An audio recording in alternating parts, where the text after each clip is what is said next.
I'm just going to give you a little bit of perspective about how we've used AR and VR. So I work in corporate research and technology at Cummins. For those of you who don't know what Cummins is, it's a fairly old company. We are in the business of power generation, primarily diesel engines, but also more and more towards electrified products. Just going to give you a little bit of brainwashing presentation about the company before I really start talking about the AR and VR use cases. I'm a mechanical engineer, so my primary interest is around design for assembly, design for manufacturing, and stuff like that. But there have been a lot of tangential use cases that we've talked about. We don't need to go through that. I just stole it from some template presentations that we have. We're really a global manufacturing company. We have presence of design, service, and manufacturing in different locations. So these teams need to talk. And that's one of the main use cases that we try and target using VR. These are the different segments that we operate in: engine, power systems, component distribution, and the latest one is electrified product. Make from anywhere between Class 8 diesel engine, which go into these Freightliner trucks and stuff like that, to something like QSK 95, which go into marine vessels, locomotives. So there's a huge complexity in what we do. And of course, we have to integrate these engines into a lot of different customer chassis.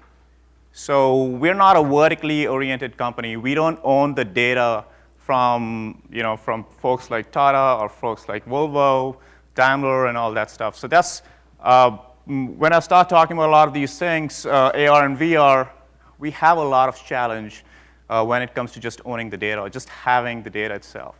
All right, so a lot of diverse products. These products might have different configurations, but it might have the same base engine.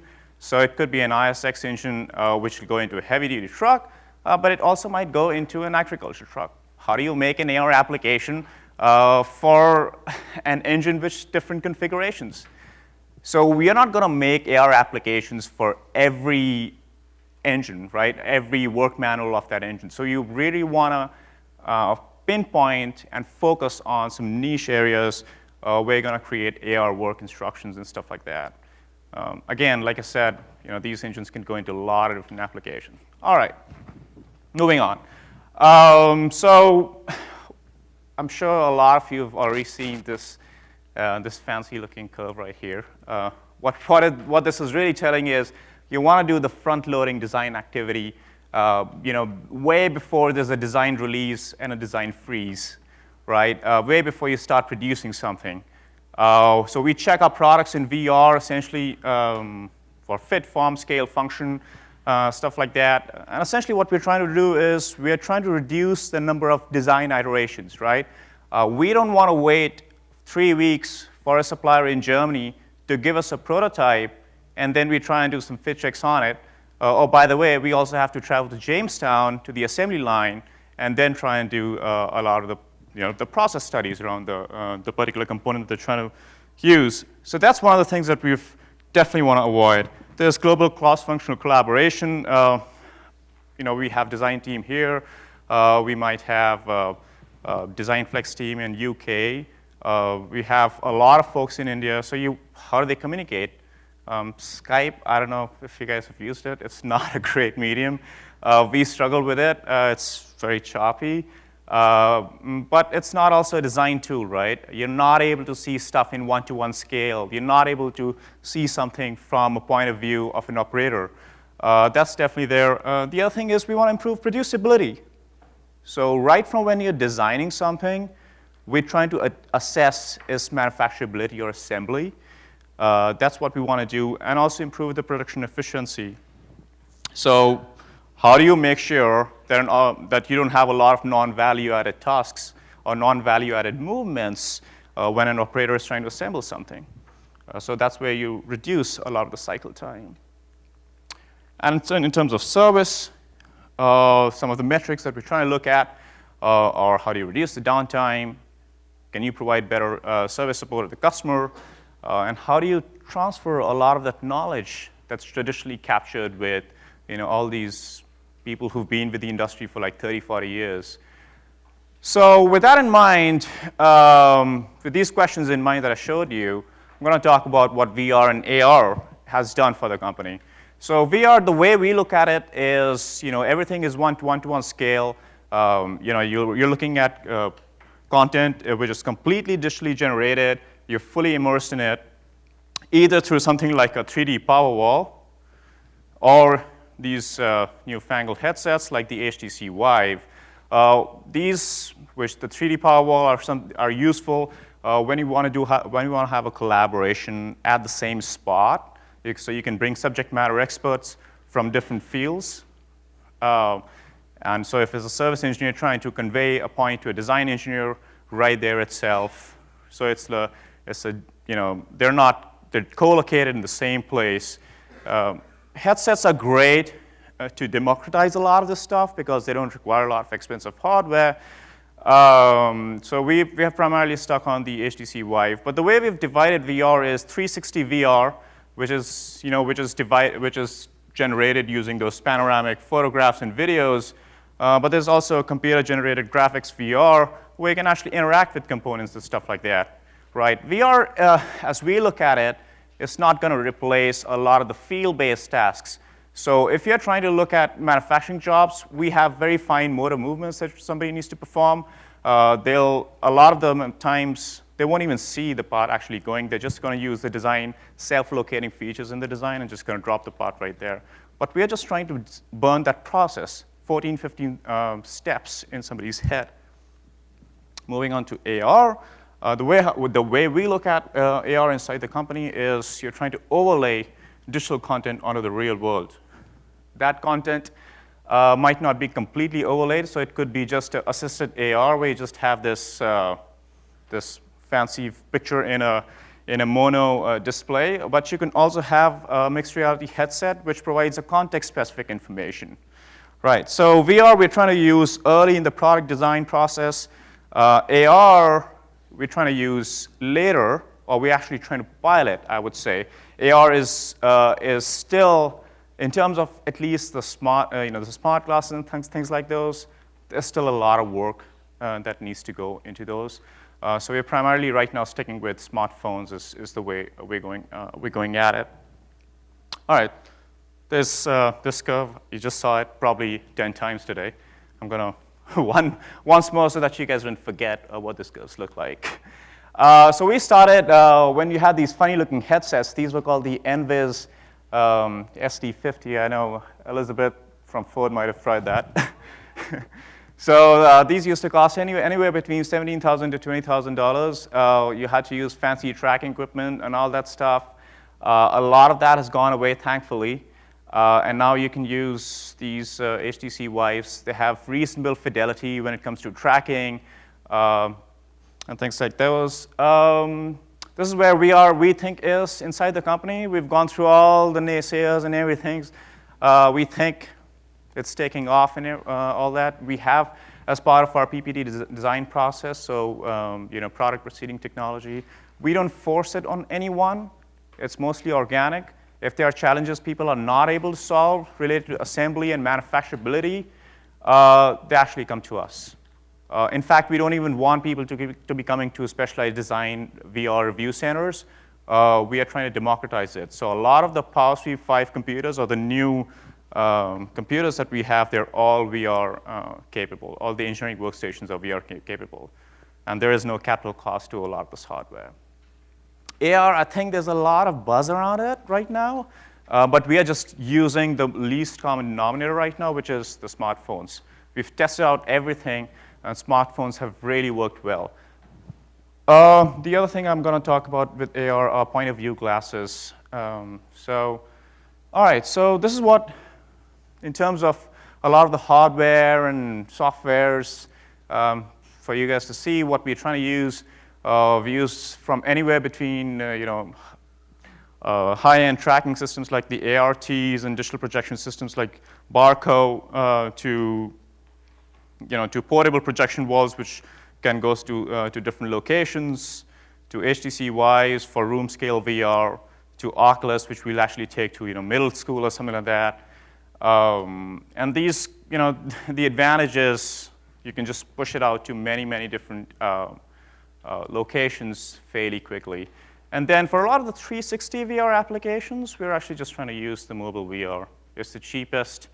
You don't have to worry about giving gestures and, or at least, sorry, not gestures, but using these controllers and stuff like that. So that's definitely there. There's no capital cost. All our workstations are VR capable, at least the engineering ones. In terms of AR, really when we started AR, we started with again, the simplest thing first is we took a webcam, took a monitor, and some markers, and trying to overlay our genset on that particular marker.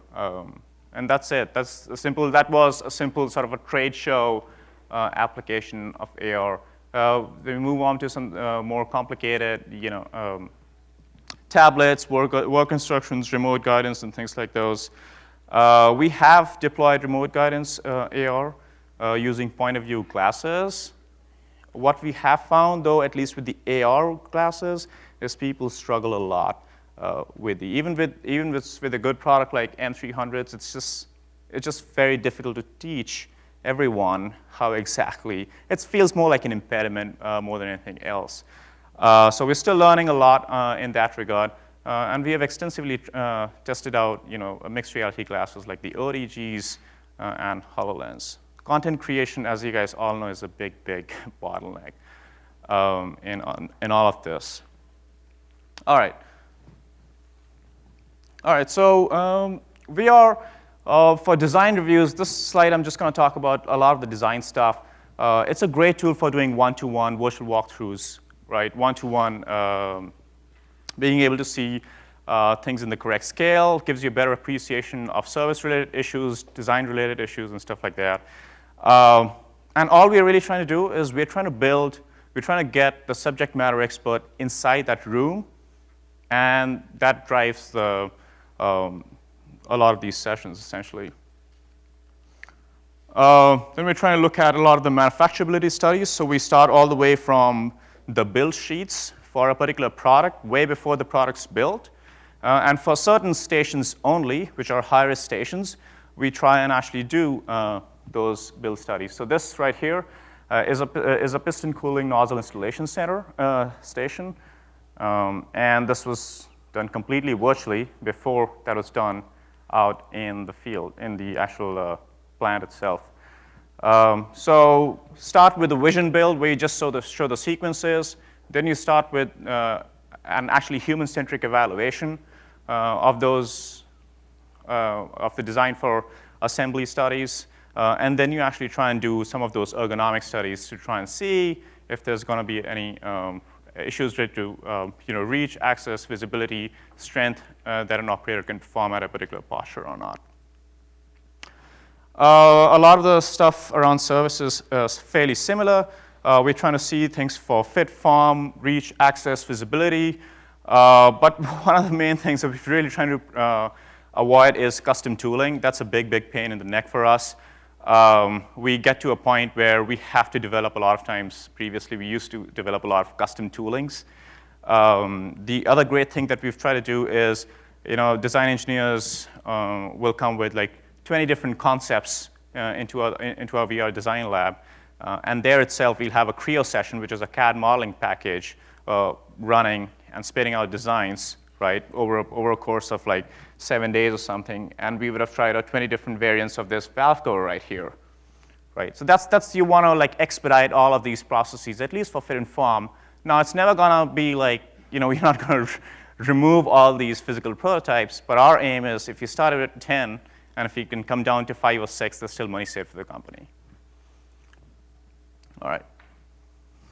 So I can show a lot of these examples around CA visualization. So these are getting CFD data, fluid dynamics data, or FEA structural data, and trying to look at in a 3D space. I can just talk about it. A lot of that is very confidential. So being able to get CFD data and identifying hot touchable surfaces, and then putting a human in there, or being immersed in that environment and trying to see from a service operator point of view, where are the safety risks and things like those. We've extensively used this for plant layout, facilities, and things like that, way before we do retooling for an existing plant. Training is one of those examples which is a little tricky. Like I said, people get excited about training in VR. It's not going to be a one-to-one training. The way we look at it, we split it into familiarization and training. So you have simple familiarization for new hires, them being able to use a leap motion sensor, which is a hand sensor, being able to touch different components and just learn about it. And then the second is we move on to a more process-oriented training where we are just trying to tell them, all right, these are the 15, 16 steps that you have to follow, and we don't want you to mess up those steps in the standard operating procedure. That's all we're really trying to do. Is we're not trying to teach them about the touch and all that stuff. That's too complicated. There's very little return on investment on our time on that. Then the real use case, real easy win is like these 360 plant tours. I mean, this is dead simple to achieve. You free up a headcount, by the way, because nobody has to go and actually give those plant tours. And we have about like 92 plants worldwide that we can start using this. We still don't use this for every plant, though, by the way. This is a great tool for customer visits, and that keeps our upper management really happy. So everything gets cycled through the design visualization lab and things like those. Marketing trade shows, that's another great use case that we've explored. Here, this guy, Noah, he's one of our interns. He's cycling through different products, different product families. Again, it's a completely gesture-driven system, so it's we don't want all these controllers and all those different things because it just confuses people, right? If you give a HoloLens to somebody and then they try and I give a gesture differently, somebody else gives a gesture differently, it's just a mess. So you just want to remove all those different variations. And we've, of course, used it for trade shows in cases when we have large engine products we can't actually ship, and those take specialized kits and stuff like that. We just take the Oculus.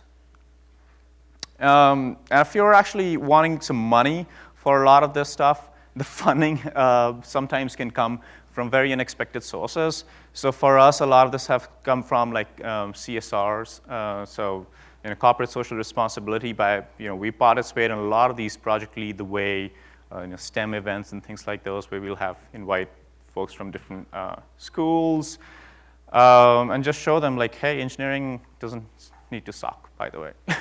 So that's really what we're trying to show.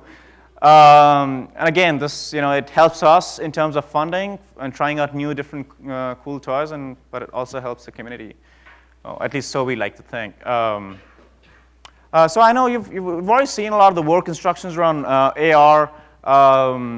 I'm not gonna go through like specific use cases for that.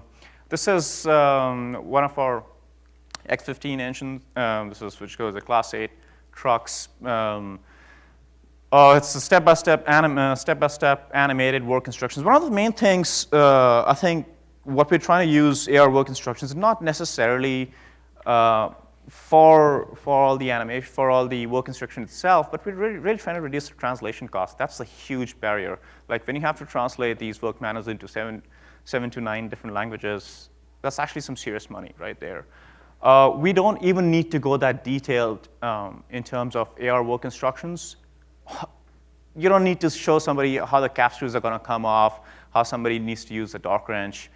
If they don't know how to use that, then AR cannot help them. That's really not what the aim is. What we're really trying to show is the location, the tools, and the tool specs. That's really what we're trying to convey. And also safety cues, because that's very, very important. This is an in-house remote guidance system that we've developed. Our diagnostic looks very different from remote guidance for some other companies.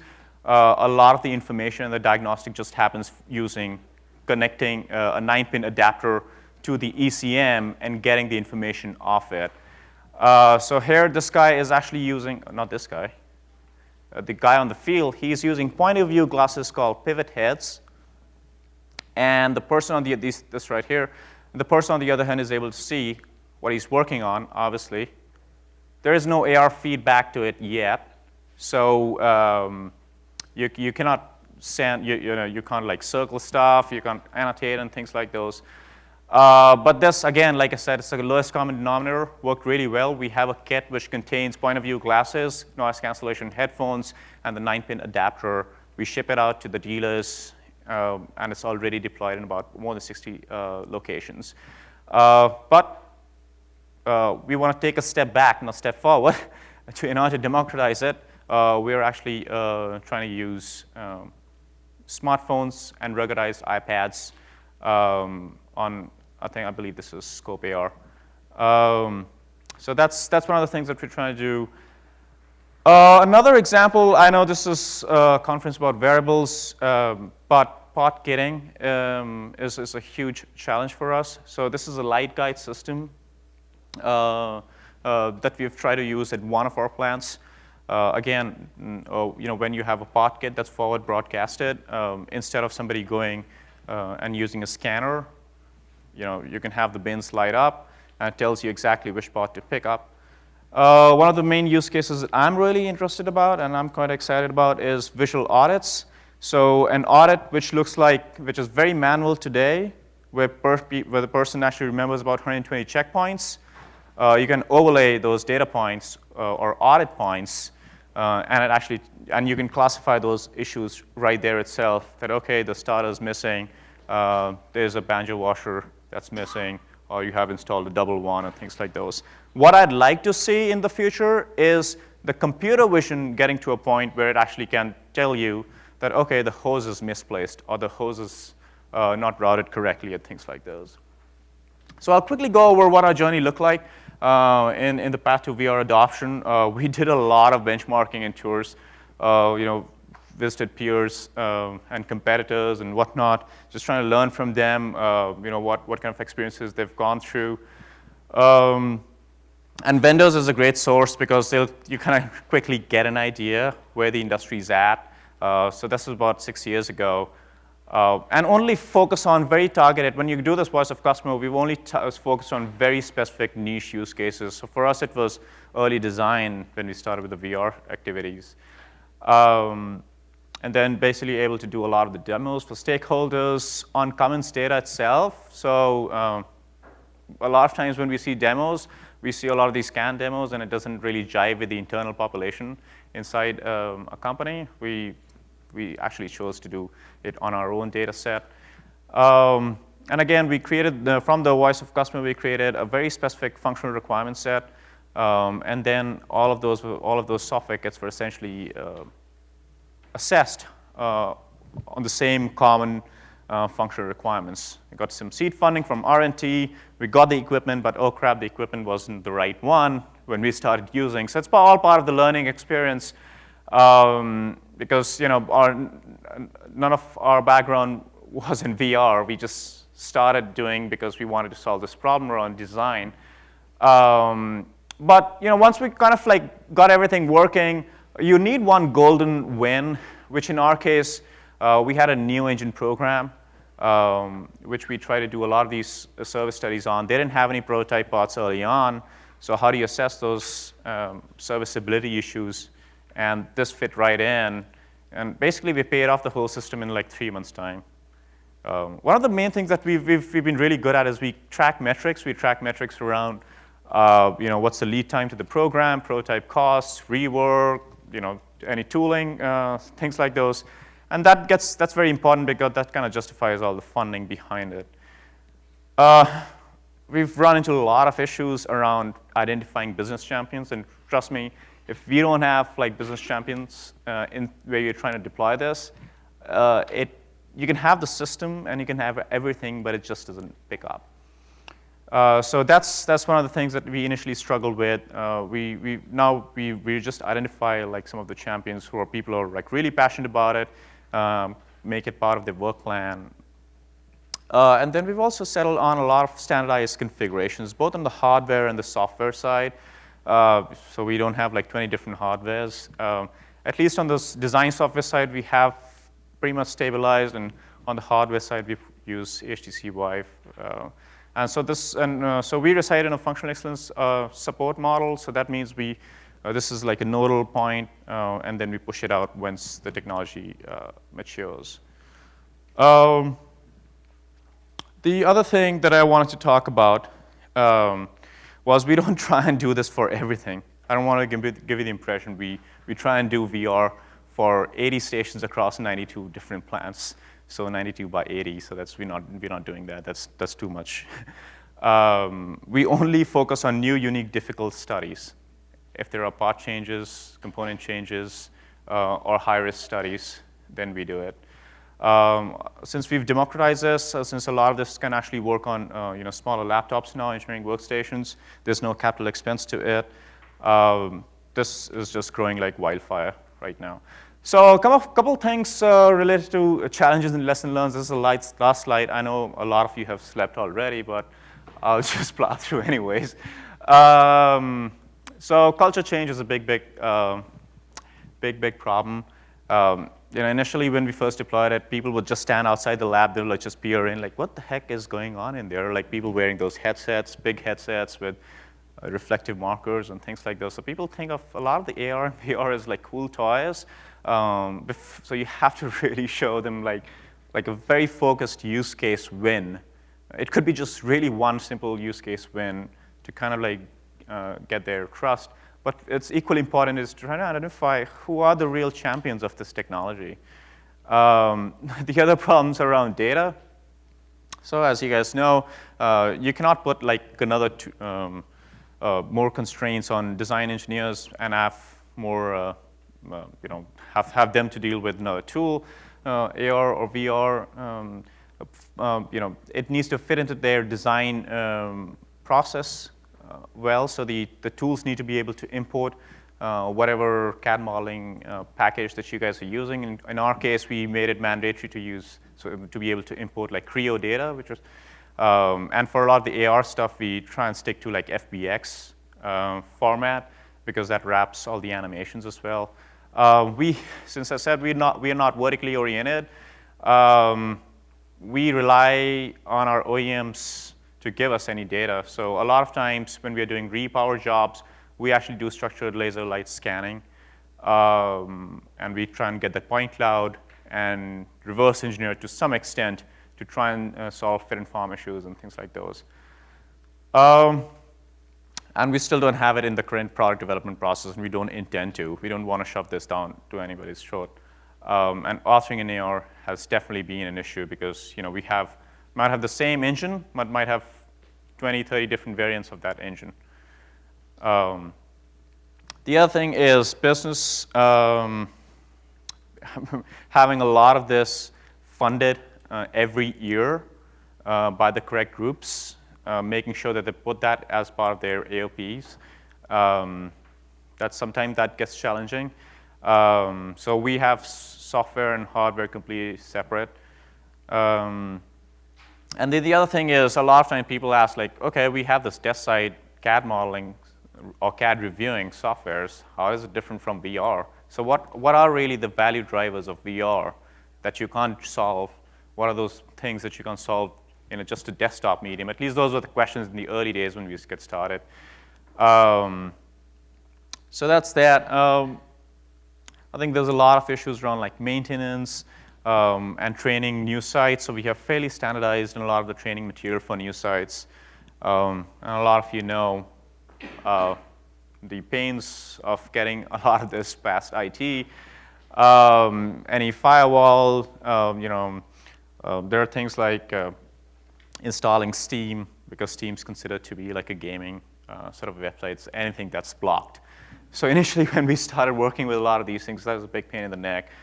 Then we worked really hard to like reduce the cost for a lot of this. So our licenses are floating, it's all pay by use.